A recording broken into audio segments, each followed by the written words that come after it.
నీపై దయ చూపాలని, నీపై కరుణ చూపాలని ప్రార్థిద్దాం. ఈ వాగ్దానం పట్టుకుని, ప్రభువా నిన్ను ఎదుర్కొనే మనసు నాకు దయచేయమని ప్రార్థించండి. ప్రకటన గ్రంథం 3:20 ఇదిగో నేను తలుపు నొద్ద నిలిచుండి తట్టుచున్నాను. ఎవడైనా నా స్వరం విని తలుపు తీసిన ఎడల నేను అతని యొద్దకు వచ్చి అతనితో నేను, నాతో అతను భోజనం చేయను అన్నాడు.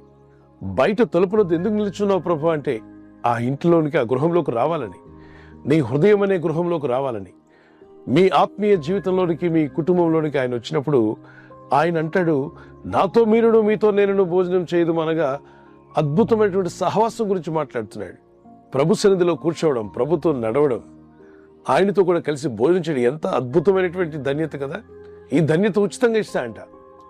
ఇటువంటి దయ, కరుణ మనందరి మీద చూపాలని ప్రభు అని దేవుడు నిలిచి ఉండి ఆయన ఎదురు చూస్తున్నాడు మీకు సాయం చేయాలని. ఇప్పుడు మీరు చూస్తున్న దృశ్యంలో ఈ మంచు ప్రాంతంలో బావి బయట నిలబడిన తల్లి పులిని చూస్తున్నారా మీరు? ఈ జాగువార్ ఇది కనిపెడుతూ బయట నిలబడి ఎందుకుంది అంటే, అందులో పడిపోయిన తన బిడ్డను బయటికి తీయాలని. తన పిల్ల పడిపోయింది కాబట్టి దాన్ని రక్షించుకోవాలి, దాన్ని ఎలాగైనా కాపాడుకోవాలన్న ఆశతో, తృష్ణతో అది అలా కనిపెట్టుకొని ఎదురు చూస్తుంది. ఏ విధము చేతనైనా పడిపోయిన బిడ్డను పైకి లేపాలని. జంతువుల్లోనే ఇటువంటి గొప్ప ప్రేమను పెట్టిన దేవుడు మానవులైన మనందరి కొరకు ఆయన కనిపెట్టుకుని ఉంటాడా? అందుకే అంటాడు, ఆయన మనల్ని కరుణించాలని కనిపెట్టుకున్నాడట.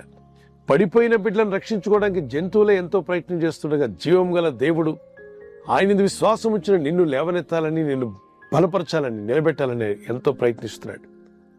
విశ్వాసంతో ఈ వాగ్దానం ఎత్తి ప్రార్థిద్దాం. తప్పనిసరిగా దేవుడు మిమ్మల్ని కూడా కరుణించి, రక్షించి